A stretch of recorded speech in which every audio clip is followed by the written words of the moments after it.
You are here because something in your spirit has been refusing the common bread. A holy dissatisfaction has taken root. The general word, the broad promise, the message for the crowd, it leaves you hungry. It sounds true, but it doesn't land. It doesn't reach the specific, aching place inside you that is waiting for a key you cannot describe. This message is for that place. This is not a general address. This is a direct transmission. The words you will hear were assembled in the silence, with you in mind. They have traveled through time and circumstance to find you in this exact moment, not by accident, but by divine navigation. You did not stumble upon this. You were led. Your hunger led you. Your specific unnamed yearning created a frequency, and this message is being broadcast on that exact wavelength. Others may listen. They may hear words, but they will not hear this. They will not feel the resonance in their bones, the click in their spirit, the unlocking of a door they didn't even know was closed. This is not for everyone, because not everyone has been prepared to hear it. Not everyone has walked the particular path of isolation and seeking that has made you ready for a word that does not explain, but activates. The time for generalities is over. Your spirit can no longer survive on vague promises of a blessed future. You need a surgical truth, a truth that cuts through the noise of what you should be feeling and addresses what you are feeling. The confusion, the sense of being set apart in a way that feels more like exile than anointing. The loneliness of carrying a promise that seems to have no place in the world as it is. I have been silent on these matters. I have let you wrestle in the ambiguity. I have watched you try to force your unique calling into common templates, only to see it break. I have watched you dull the edge of your specific gift to make it fit on a common shelf. My silence was not abandonment. It was the necessary space for you to exhaust every other option, to try every other door, to learn, in the deepest way possible, that the common path is not your path. You had to feel the full weight of the misfit, so that when the true word came, you would recognize it as your native language. Now, the moment has come. The waiting has served its purpose. You are empty of other answers. You are ready for the one that fits the lock of your soul. This is serious. This is a commissioning. It will feel heavy because it carries weight. It carries responsibility. The clarity you are about to receive will not simplify your life. It will complicate it in the most sacred way. It will demand you step out of the chorus and find your own note. It will require you to trust a melody only you can hear. Do not be afraid. The heaviness is not a burden. It is the gravity of purpose. It is the weight of a calling that is yours alone. Listen now. What comes next is for you, and you alone. Now let me explain the isolation. Let me give language to the loneliness that has felt like a mistake. It is not a mistake. It is a prerequisite. The path I have carved for you cannot be walked in a crowd. The destination I have for you cannot hold a multitude. It is a sacred, singular space. And to bring you there, I have had to quietly, persistently, separate you. You have felt this separation in every realm. In conversations that cannot touch the depth of what you carry. In relationships where you must edit the most real parts of yourself to be understood. In communities where you serve but cannot fully reside. You have called it alienation. I call it consecration. You have mistaken it for rejection. It is divine selection. This is why the broad messages could not sustain you. They are written for common soil. Your spirit has become uncommon ground. The water that nourishes the field would drown the rare seed I have planted in you. You have been desperate for someone to understand, for a tribe that speaks your language. That desperation is by design. It forces you to find your home in me, and me alone. Any other harbor would have become a prison. I have allowed the connections to fade. I have dimmed the lights on the familiar roads. I have not answered your prayers for a simpler life among the crowd. My silence to those pleas was a fierce mercy. To grant them would have been to destroy you. To give you the belonging you craved would have required amputating the very parts of you I am cherishing and cultivating. You would have traded your destiny for a cup of comfort and died of thirst in the middle of the feast. You missed the signs of my protection because they looked like loss. The closed door was not a blockade. It was a boundary, marking the edge of a world too small for you. The silent phone was not neglect. It was the clearing of a frequency so you could learn to hear mine. The missed opportunity was not a failure. It was a diversion from a good path to the best path, a path visible only from a higher, lonelier vantage point. Why couldn't I explain this earlier? You would not have believed it. You would have argued for the value of the crowd. You would have clung to the validation of the many. You had to experience the emptiness of common approval to value the fullness of singular purpose. Human impatience seeks the immediate comfort of the herd.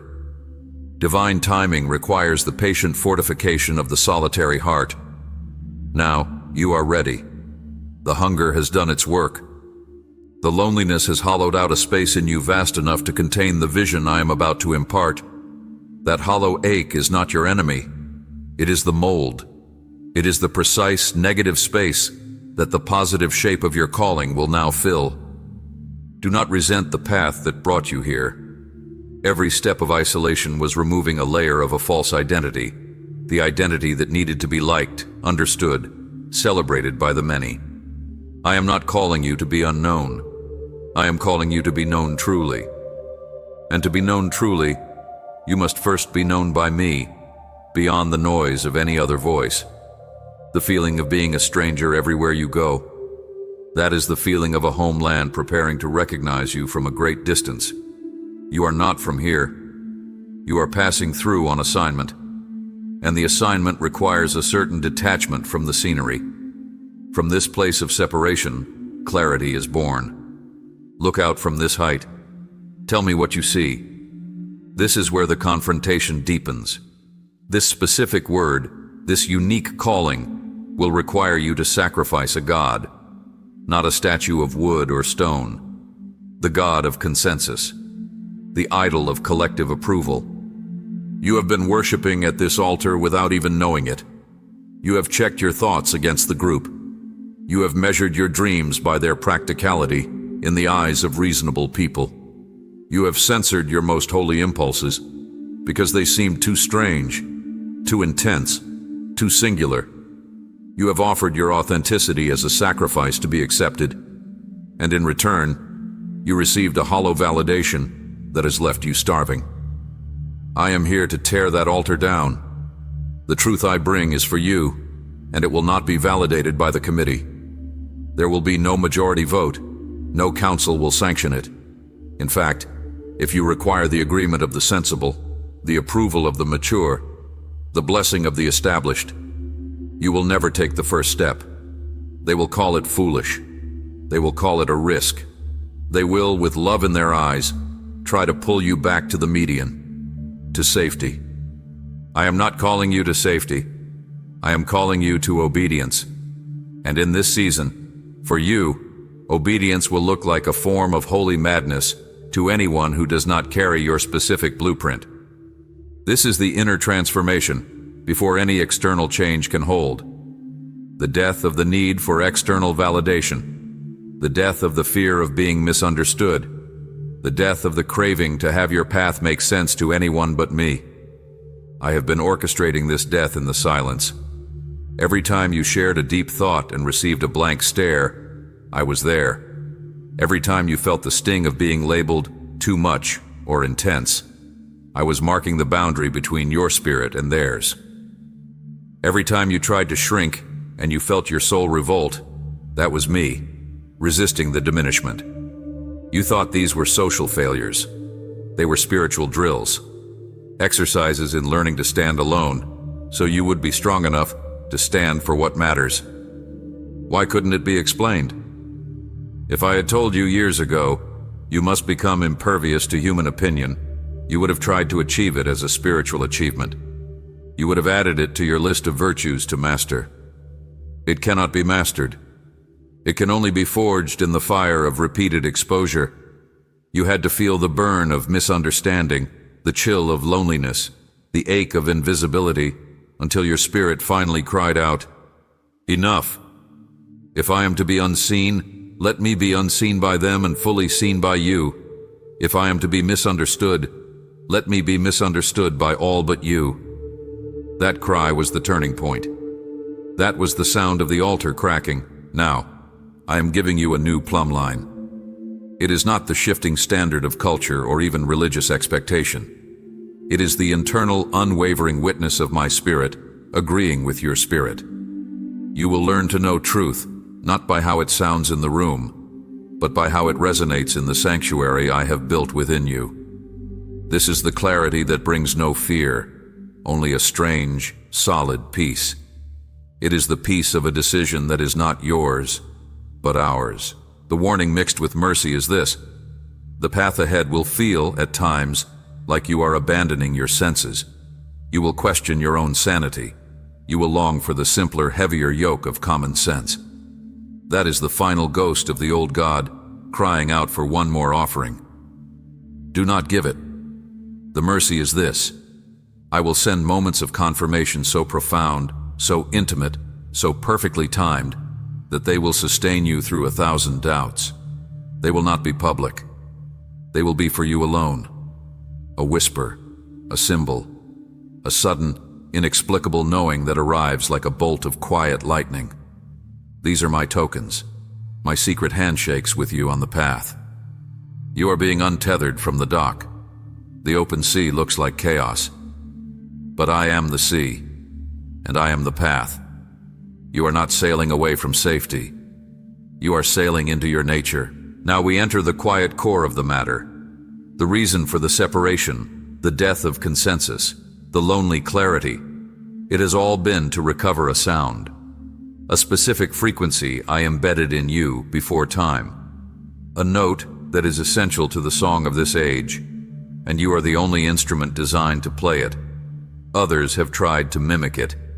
They have composed reasonable facsimiles. They have built entire philosophies around the echo of this note. But the true sound, the pure vibration, has been lost in the noise of the collective. It can only be found in the silence of the singular, in you. This is not about arrogance. It is about anatomy. Just as only your vocal cords can produce your exact voice, only your spirit, shaped by your unique joys and sorrows, can manifest this aspect of my character. If you abandon your post to join the chorus, a color disappears from my spectrum in this generation. A question remains unasked. A specific mercy goes unexpressed. I have allowed you to feel the frustration of the misfit because you were trying to play your part on the wrong instrument. You were trying to sing your note in the wrong key. The music of the crowd is in a major key.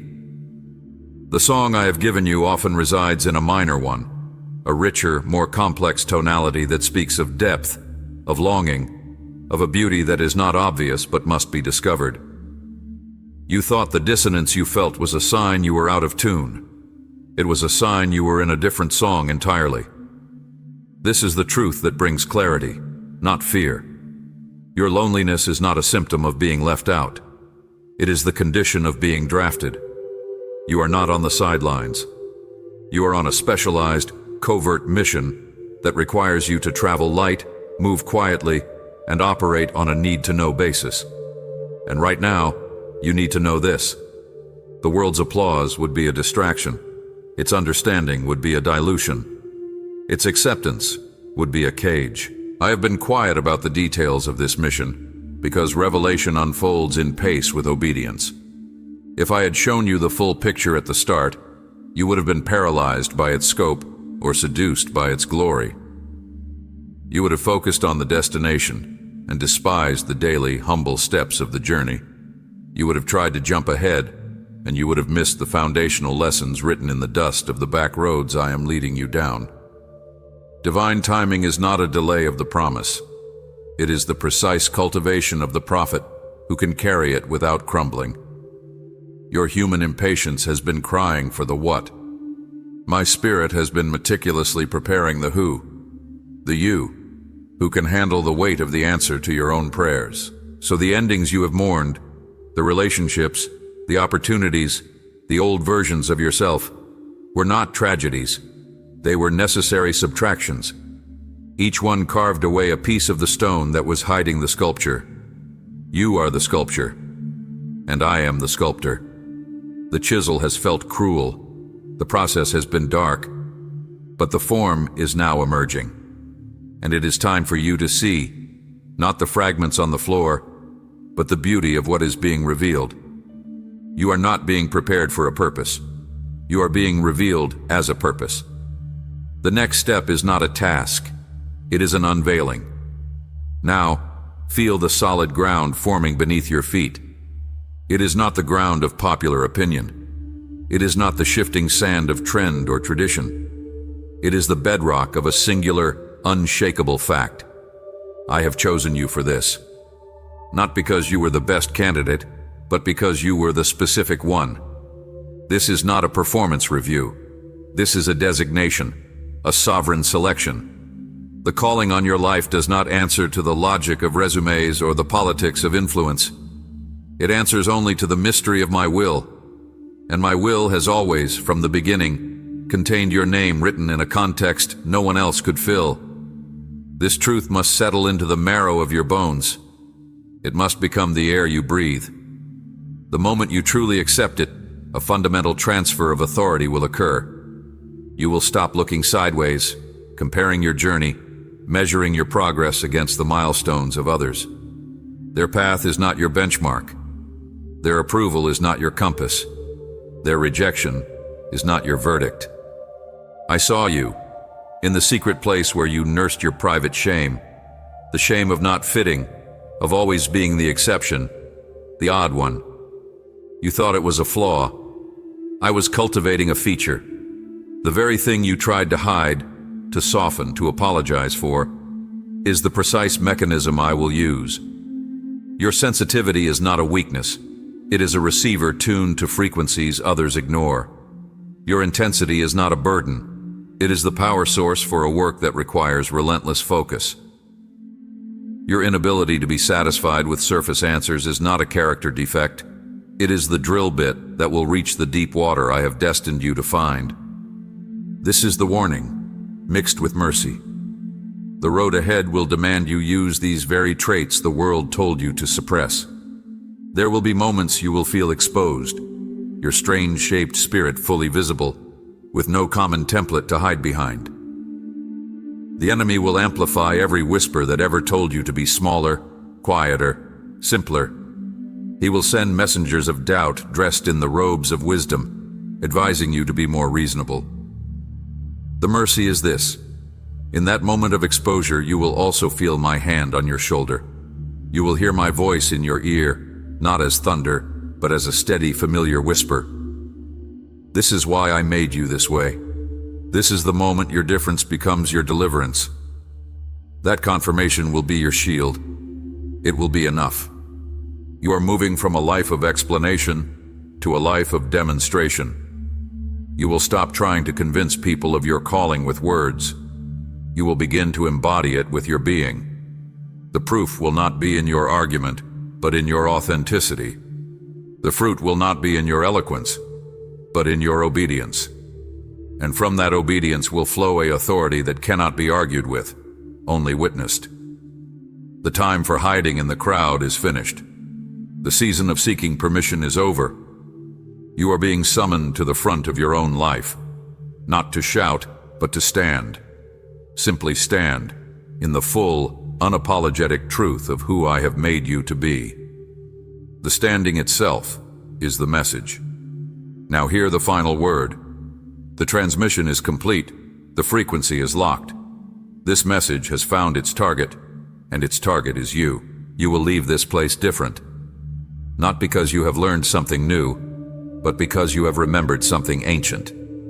A covenant whispered over you before the foundations of the world. A promise that you are not a copy, not a variant, not a footnote in another person's story. You are an original sentence in a narrative only I could write. This word was not for everyone because not everyone needed this specific key. But you did. The lock has turned. The door you have felt on the other side of your longing is now open. It does not lead to a public stage or a platform of acclaim. It leads deeper into the interior of your own purpose, into the quiet workshop, where I will now show you how to use the unique tools I have placed in your hands. There will be no fanfare. No committee will applaud your crossing of this threshold. This is the sacred, solitary moment of inception. The world will not see it, but you will feel it. A calm so deep it sounds like the universe humming in tune. A certainty that does not shout, but simply is.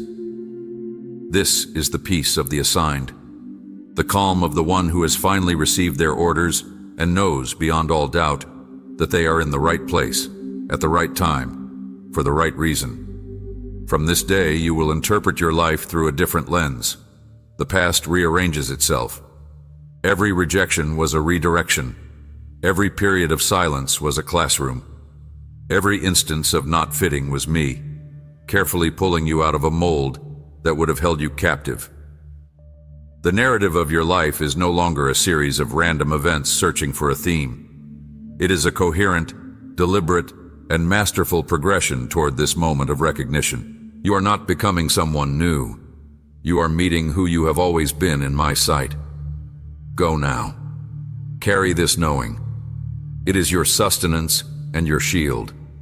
You will no longer crave the broad acceptance of the crowd, for you are nourished by the specific approval of your Creator. You will speak when I say speak. You will move when I say move. You will rest in the confidence that your life is a private conversation with eternity, and its echoes are all the impact you will ever need. This message was for you. It has been delivered. The conversation between us has now truly begun. Walk in that truth.